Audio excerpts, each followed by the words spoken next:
अब जो टॉपिक है हम लोगों का वो है इर्रेशनल नंबर। अभी तक हमने पढ़ा था कि रैशनल नंबर को आप अगर कन्वर्ट करते हैं डेसिमल में तो क्या मिला था। डेसिमल का दो रूप मिला था। पहला रूप था टर्मिनेटिंग और दूसरा रूप था नॉन टर्मिनेटिंग। अब जैसे ही ये नॉन टर्मिनेटिंग बनता है तो उसके साथ एक पार्ट आ जाता है, दैट इज रेकरिंग। ये होना है। अगर रैशनल को डेसिमल में कन्वर्ट किए और उससे मिल गया नॉन टर्मिनेटिंग तो उसके साथ रेकरिंग होना ये कंफर्म है, आप इसको मना नहीं कर सकते। लेकिन अगर बाय चांस नॉन टर्मिनेटिंग तो रह जाए लेकिन रेकरिंग के जगह नॉन रेकरिंग हो जाए, मतलब नॉन रिपीटिंग हो जाए, तो ये बन जाता है इर्रेशनल नंबर। अब ये पार्ट रैशनल नहीं कहला सकता क्योंकि यहाँ पे रेकरिंग में नॉन लग चुका है, यानी कि रेकरिंग अब नहीं है। तो इसका एग्जांपल लेते हैं। सपोज करते हैं 0.111 लिया हम, बढ़ता जा रहा है, तो इसको कह सकते हैं कि ये नॉन टर्मिनेटिंग है क्योंकि कभी एंड नहीं हो रहा। रेकरिंग लग रहा क्योंकि यहाँ पे 0.1 पे आप रेकरिंग लगा सकते हैं, ठीक है। लेकिन अगर मैं क्या करूँ, 0.1 फिर 1 2 फिर 1 1 2 फिर 1 1 1 2 1 1 1 इस तरह से बढ़ते जाइए, क्या हो रहा। पहले या सिंपल यहाँ 1 रखते हैं, 0.12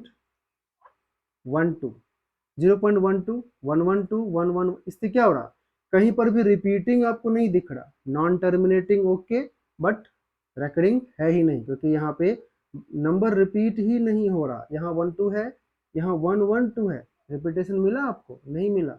यहाँ पर 3 1 है और 2 है, यानी कि रिपीट मोड में नहीं है। तो इसे हम लोग क्या कहेंगे, ये एक इर्रेशनल नंबर हो जाता है।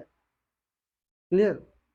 तो इस तरह से आप पता कर सकते हैं कि अगर मान लीजिए नॉन टर्मिनेटिंग है लेकिन अगर नॉन रेकरिंग में आ जाए तो ये इर्रेशनल नंबर की कैटेगरी में आ जाता है। अब इसका एक और थोड़ा सा हम लोग डिटेल में चर्चा कर लेते हैं कि और किस टाइप के नंबर्स आपके इर्रेशनल नंबर में आते हैं। मान लीजिए कोई मैं इंटीजर लेता हूँ, इंटीजर इंटीजर लिया मैंने एक्स, ठीक है। ये इस एक्स में क्या खास बात है, ये it is not perfect square.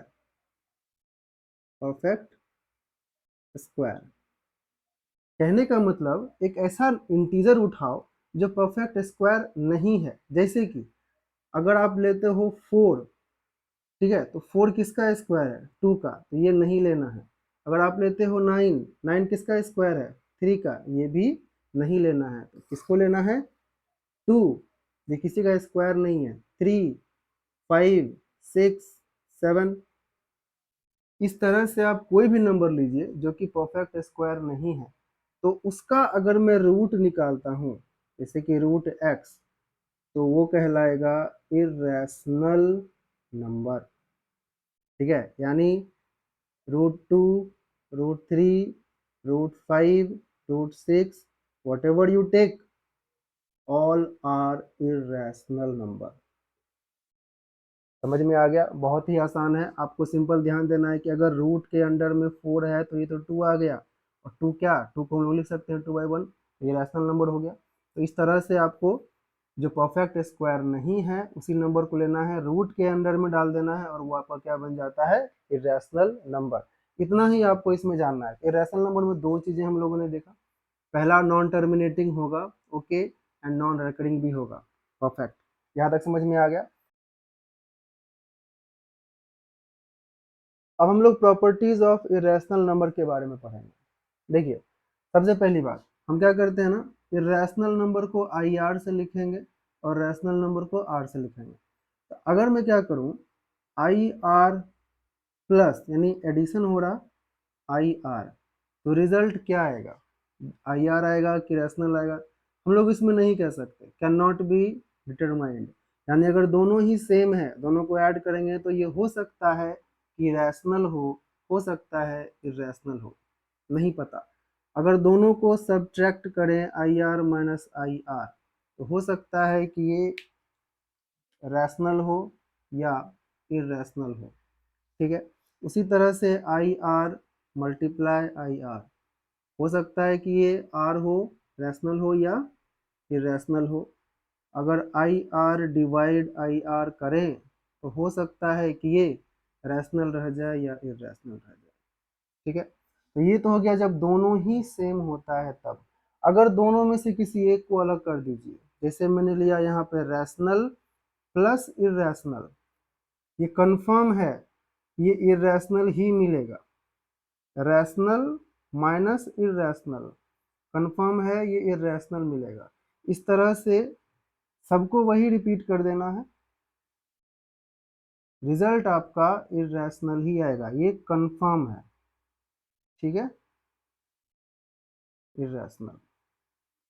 तो ये दो पार्ट में समझ लीजिए। इसका कुछ एग्जांपल अगर हम लोग देख लें, जैसे कि इरेशनल प्लस इरेशनल लेते हैं, कुछ एग्जांपल देखते हैं इसका। इरेशनल प्लस, तो इरेशनल में कुछ नंबर ले लें। सपोज कीजिए मैंने लिया यहाँ पे 2 + √5। ठीक है, पहला इरेशनल नंबर। उसके बाद ऐड कर रहे हैं दूसरा इरेशनल नंबर 2 - √5। क्या हो जाएगा? √5 कैंसल, इक्वल टू आ जाता है 4। इसी तरह से यहाँ से क्या मिला हमें? रैशनल नंबर मिल गया। अगर कोई दूसरा इरेशनल नंबर लिया जाए, लाइक 2 + √5 एंड प्लस 2 + √5। ठीक है, बस थोड़ा सा चेंज कर दिए। या फिर आप कुछ भी ले सकते हैं, √3 ले लीजिए, माइनस में ले लो, कोई दिक्कत नहीं है। क्या आएगा? 2 + 2 4 प्लस √5 माइनस √3। रूट आ गया ना, तो क्या बन गया? इरेशनल। इट मीन्स अगर इरेशनल प्लस इरेशनल करोगे तो हो सकता है रैशनल हो या इरेशनल हो। उसी तरह सब्ट्रैक्शन में भी आपका हो जाएगा। मल्टीप्लिकेशन में भी रैशनल हो सकता है या इरेशनल हो सकता है। कैसे चेक करते हैं? मान लीजिए हमने लिया √3 × √3, दोनों ही इरेशनल है। इरेशनल इंटू इरेशनल क्या आ जाएगा? 3, जो कि रैशनल नंबर है। अगर मैं √2 × √3 ले लूँ, क्या हो गया? √2 × 3 √6, ये क्या बन गया? इरेशनल बन गया। इट मीन्स अगर आप इरेशनल इंटू इरेशनल करते हो तो कभी रैशनल मिल सकता है या इरेशनल मिल सकता है। सिमिलरली आपका डिवीजन के केस में भी होता है। लेकिन अगर यहाँ बात करें रैशनल प्लस इरेशनल, रैशनल ले लेते हैं 2, इरेशनल ले लेते हैं √2, क्या बना आपका? ये इरेशनल नंबर। अब सब्ट्रैक्शन करेंगे तो वही होगा, रैशनल 2 ले लेते हैं माइनस √2 ले लेते हैं, क्या आएगा? इरेशनल। मल्टीप्लाई करो 2 × √2, ये रैशनल है, मल्टीप्लाई की रैशनल से, क्या मिल गया? 2 √2 मिला, जो कि इरेशनल नंबर है। डिवीजन करोगे 2 / √2, क्या आएगा? √2 ही आएगा, ये भी क्या है आपका? इरेशनल है। तो ध्यान देना, दोनों ही इरेशनल है, कैन नॉट बी सेड। अगर दोनों अलग अलग है तो definitely they are irrational numbers.